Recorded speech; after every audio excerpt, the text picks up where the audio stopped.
Hello, welcome to the What Your Next podcast, the podcast that helps you topple your TBR. We have plenty of recommendations for you to talk about. Today we're talking about spring. This week is all about spring. I got spring releases, I got spring reading inspiration, I got spring cozy romances. We got it all for you. We got spring cozy mysteries too. We're gonna have lots of spring recommendations because the packs move forward. And so we're in daylight savings time or standard time. I don't know. I don't know what time it is, but we just lost an hour. And it's just that days are gonna actually get longer. We're gonna have sunsets at 7, which I'm very excited for. Although I'm not happy that's gonna be dark in the morning because I'm trying to have a morning routine. But we got longer sunset. We got sunsets at 7 o'clock. We got the sun coming out a little later. So it's spring, it's time of flowers, it's time of joy. So let's get to this week of recommendations. So the first recommendation that we have is Francesca, is our from Under the Covers book blog. She's here to talk about spring readings. She's talking about tropes that you can look for, ideas of things, so flower shops, road trips, weddings, all the books. She got 3 recommendations for you to pick up. There'll be more recommendations coming up in other episodes. So just this are to get started, as well as the spring reading trope guide that she has available under the covers under the covers blog community. I think it's under the covers community. I don't know. The link is going to be in the show notes, but just go into so let's just enjoy this episode. So, all right. Bye.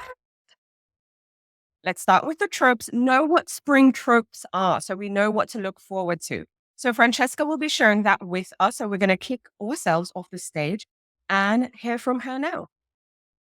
Yeah, so I love reading things by tropes. I think tropes are the perfect crutch when you're looking for seasonal reading or mood reading or anything like that. They just help you easily find something that has the vibe and the mood that you're looking for. And that is especially helpful when you're seasonally reading. So the books I'm going to be sharing today are about 3 tropes, I guess.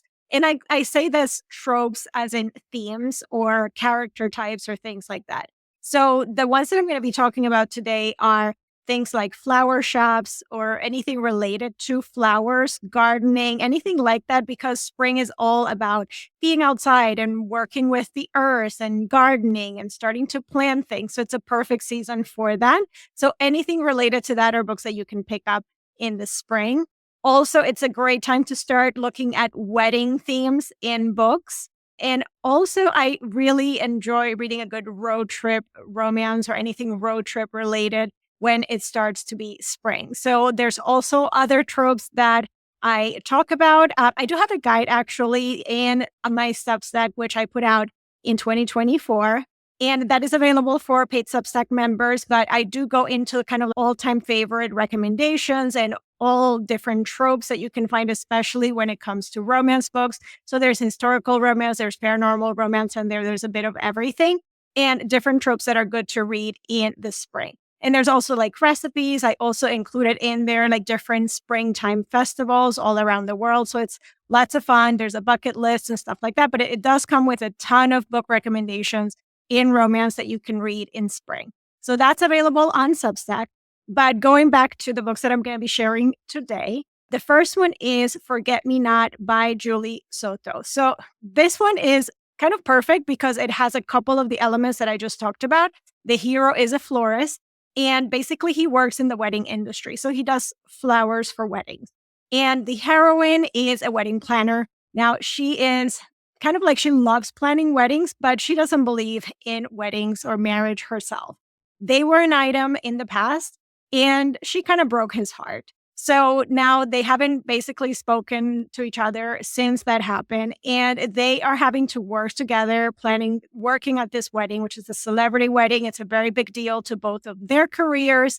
And obviously, like that forced proximity of having to work together, there's lots of tension and lots of unresolved things that they have to work through while being in the middle of this like high stakes celebrity wedding, and all of the drama and all of the mess. So, I mean, weddings are already chaotic enough, but add in the stress of the celebrity wedding, the pressure of what it can do for their businesses and their careers, and then, of course, reconnecting and everybody telling them how perfect they are for each other. So this was a lot of fun. It kind of like embodies all of the tropes that you could be reading in the spring.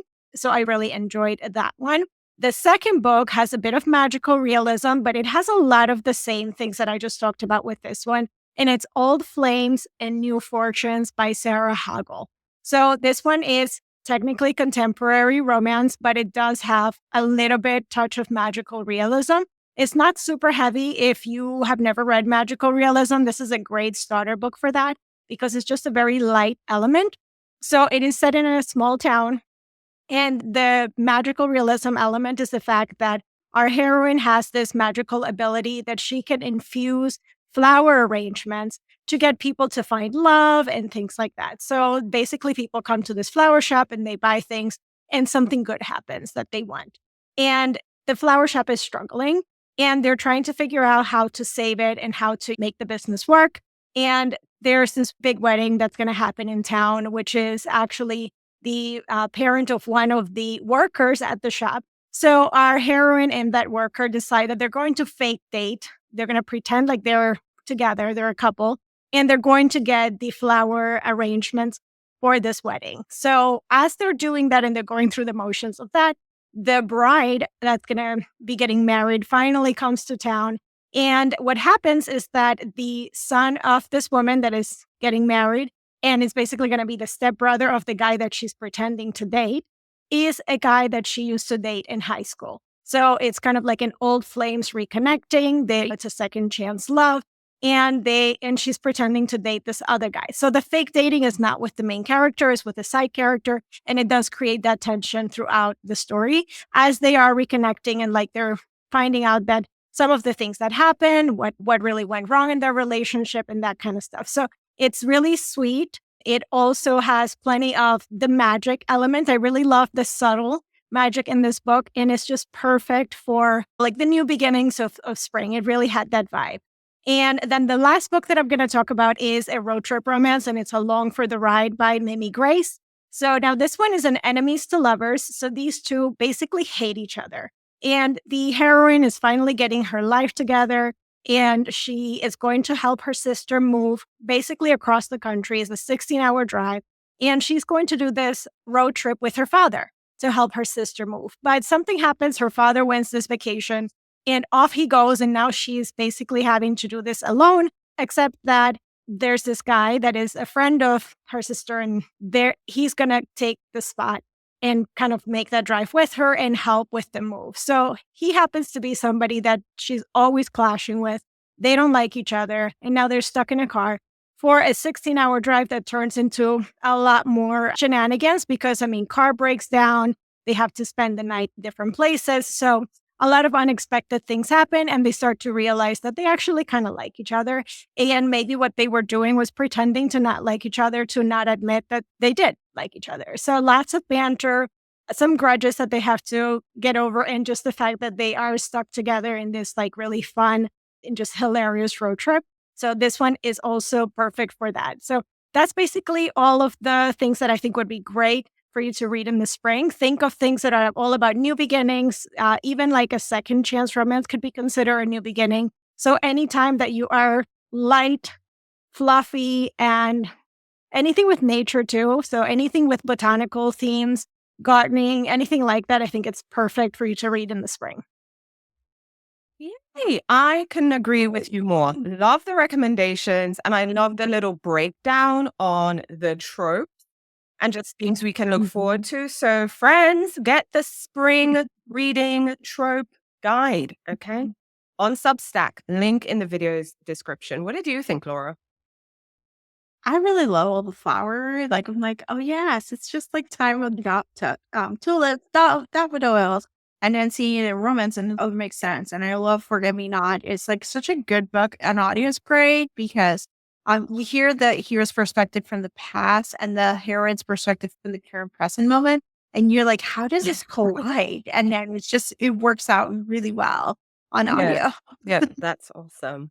If you enjoyed this podcast, please consider rate, review, subscribe, share with your friends. If you're looking for recommendations, we got 700 or plus book recommendation episodes with lots of author interviews. For more, if you want even more book recommendations, then come to whatyournextblog.com. You can sign up for a newsletter, which is our Substack. We have more recommendations sent via email.